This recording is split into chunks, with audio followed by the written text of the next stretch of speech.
So it's the start of a new year, you're considering a new resolution of journaling for the year, you buy a blank journal, you open it up, and you don't know what to do.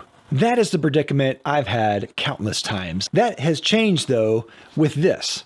The Monk Manual. This is a journal that I just got about a year ago, and I've gotten an entire year with this. And not only that, I've got my family to journal along with me as well. So let's take some time and let's talk about the Monk Manual. Hey everyone, I'm Dave with Beast Made Reviews, of course a channel dedicated to reviewing quality at different price points. Now a while back, the owner of Monk Manual contacted me through email asking me if I could review their product. I didn't know what it was. I thought it was a kind of funny name, so I looked into it and I realized that this is kind of a guided journaling system of sorts. The owner actually was inspired by monks in monasteries who had a specific way that they would journal throughout their day. Thus, the Monk Manual was born. So I spent about a whole year going through the Monk Manual week by week. I do have some criticisms and we'll get to those at the end.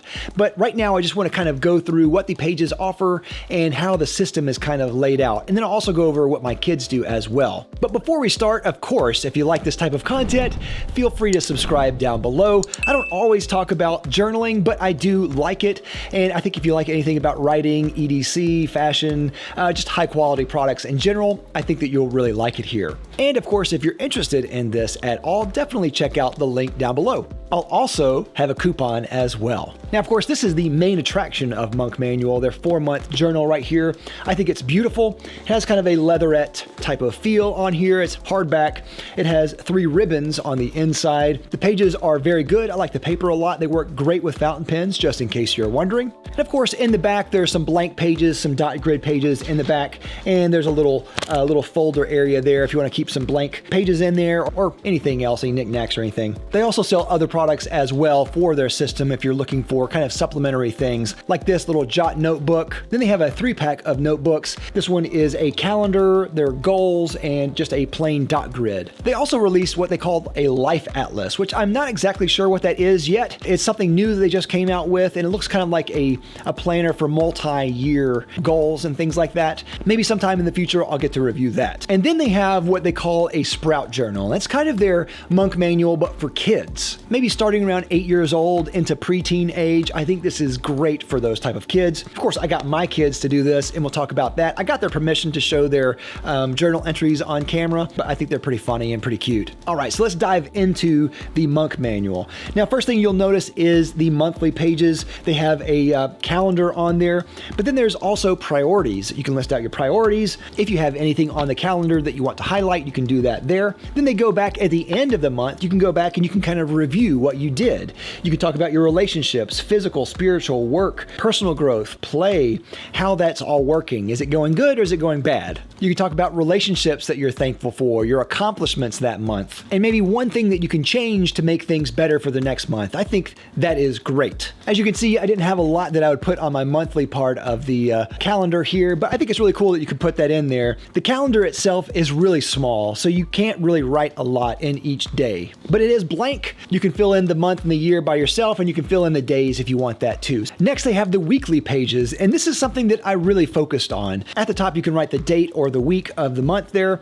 You can write your priorities. Then you have your to-do list. These are things that obviously you want to accomplish for that week. Then there's a personal growth tab here, and then relationships growth, and then at the bottom, there's 3 things that you're looking forward to. These were always really fun to do at the beginning of the week. I loved sitting down with a cup of coffee, cracking open my fountain pen, writing in here for the beginning of the week, writing some things that I needed to do, and then also going back and kind of reflecting on what I did last week. And that brings me to the second half here. The reflect part is the other page here. So at the top here of the second page, you have a habit tracker. That could be any habit that you want. Maybe it's a good habit that you want to keep up or a bad habit you want to stop. It goes over your biggest accomplishments. There's meaningful moments. These are always really great for me as well. Things that I can go back and I can remember for that week that I thought were really great and meaningful for me. Then there is God is teaching me. I'm religious and this is important to me. I realize there are other people out there who are not, and that's okay too. I think you can just say what life is teaching you. But I also really liked having that there so I can go back and look to see what I believed God was teaching me. Then at the bottom, it talks about something you can do to improve the next week.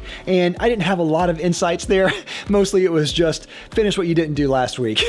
But as you can see, these are really great for fountain pens. I thought these were really fantastic for that, except for the yellow portions, which I thought really kind of scattered the ink a little bit. Then you have the daily pages. Now, of course, you have the day, and then you have the habit. Of course, you can track your habit that you want to continue there. Then you'll notice that big thing right there that says schedule. And that, of course, is scheduling out your time by the hour. But just like the weekly pages, it has priorities, it has your to-do list, it has what you're grateful for, what you're looking forward to, and then at the end, you have your reflect on the other page, the opposite page.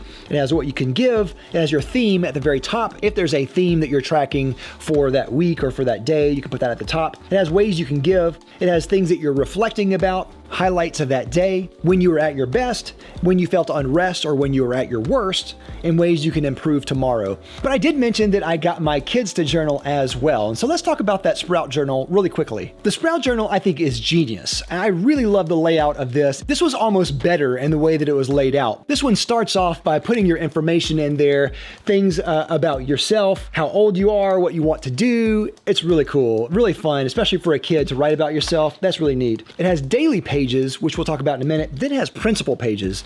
The principal pages actually talk about certain principles that you want to learn about. So every 7 days, you'll have a principle like gratitude, for instance. There's different principles that they put in here. These are all great principles I think that every kid should learn. But the difference in this is it's really daily, or you can do it day by day or whenever you want to do it. It talks about things that you're thankful for. It gives you time to reflect and be silent. It talks about when you were at your best, when you felt unrest, kind of like the regular monk manual, what you're looking forward to, what you'd like to work on for tomorrow, and then a creative space right here. And then there's my son drawing a little bird. My kids loved this, and I got them to do this because I thought they would really enjoy it, and they did. But another thing that I did was I kind of bribed them. I told them I would get them a special pen if they finished out a certain number of days. They did, and I got them their pens. And this is what they have to say in their own words about the Sprout Journal. It's actually kind of fun. You see there's this creative space. Yeah. You get to like draw in it or make notes or anything. I like to draw in it. That's what I mostly like about it. So what did you think about the Sprout Journal? Well, principal pages are the ones that I really like. I'll show you one right now that I love. Okay, so this is a dead potato I drew. So it's been pretty good about that, actually. Do you want to continue doing the Sprout Journal after this? I'm okay with that. I'd really like to do it more often if I want to. Do you want to continue with the Sprout Journal after this? Sure. So you know what, guys? Yeah. I'm very proud of you guys. Thank you so much for doing the Sprout Journal for 14 days. You want to say bye to everybody? Bye!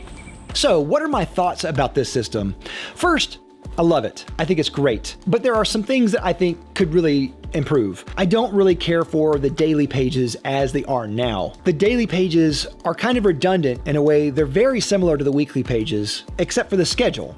The schedule is something that I think could be completely gone. And if I need to keep something in my calendar, what I do is I keep it in my phone. My phone is a much better tracker for me. I always have that on me. I don't have to worry about carrying something else with me every single day. I would be curious to see how many people are actually using the schedule system in this, because I don't think that's the strength of this. I think the strength of this is tracking the way you feel, tracking your accomplishments, and then going back and reflecting to see how it went. And I changed the kind of daily pages into weekly pages. Once I ran out of those 4 months, I just kind of adapted the daily pages. Since they were so similar to the weekly pages, I just used a daily page as the weekly page would. There was no need for me to use the daily pages as they're intended. The other thing is the monthly calendar. And I think the monthly calendar is way too small to actually use. I think if they would have changed it to more of a landscape and put the monthly calendar there, and then where you can write some of the things that you want down at the bottom, that would be a lot better. You have a little bit more real estate where you can write everything down in a landscape format, and the comments and the goals and things that you would have, you can still write there in the bottom of the margin of the page.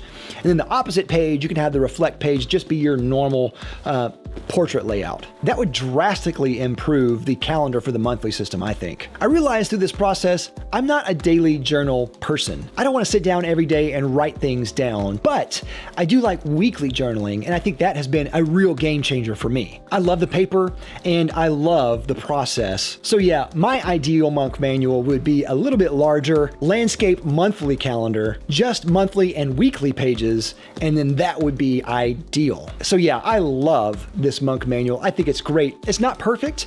I think there are things that I think they could tweak, or if they just did what I want them to do. But if you're looking to kind of dip your toe into journaling and you don't know where to start, I think this is a great option here. I love how it guides you through the process. It's not overly sappy. It doesn't really talk about emotions. It kind of just guides you through the process of thinking about your day and your week and the way that you want to think about it. And I think that's really great. It doesn't really beat you over the head with ideas or things like that. Fantastic. Personally, I'm going to continue this, and I actually have another one on the way. So I will be continuing the monk manual for the rest of 2023. If that isn't a sign of approval, I don't know what is, but yeah, I love the monk manual. Highly recommend it. Definitely check it out. So that's all I have. What do you think of the monk manual? Have you tried it? Have you even heard about it? I'd love to hear your thoughts. Are you a journaler? Do you like to journal? Let me know down in the comments down below. I'd love to hear your thoughts about that. As always, don't forget to like, comment, and subscribe down below. I'll see you next time. I'm Dave with Beast Made Reviews.